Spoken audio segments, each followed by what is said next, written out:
Gizlerin güzelsen, söyledim men aşık men.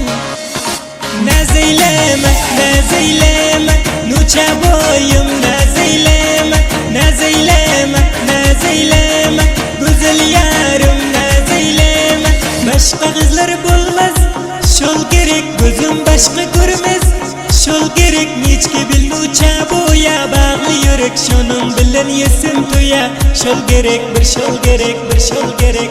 Nazeyleme, nazeyleme, nazeyleme, nuça boyum nazeyleme, nazeyleme, nazeyleme, güzel yarım nazeyleme.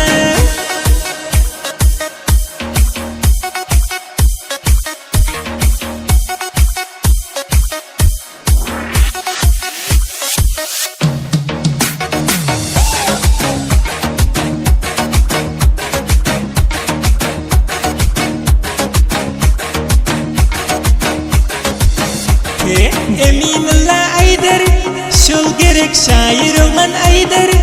Şol gerek niçki bil nuça boya, bağlı yürek şunun bilen yesin tuya. Şol gerek bir şol gerek bir şol gerek. Nazeyleme, nazeyleme, nazeyleme, nuça boyum nazeyleme, nazeyleme, nazeyleme, güzel yarım nazeyleme.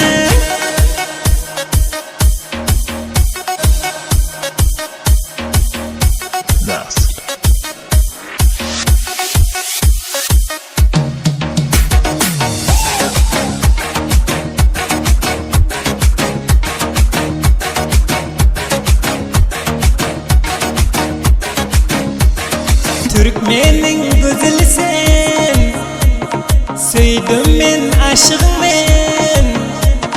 Gizlerin güzelsen, söyledim men aşık men. Nazeyleme, nazeyleme, nuça boyum nazeyleme, nazeyleme, nazeyleme, güzel yarım nazeyleme.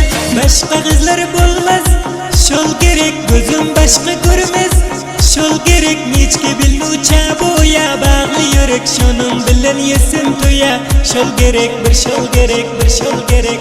Nazeyleme, nazeyleme, nazeyleme, nuça boyum nazeyleme.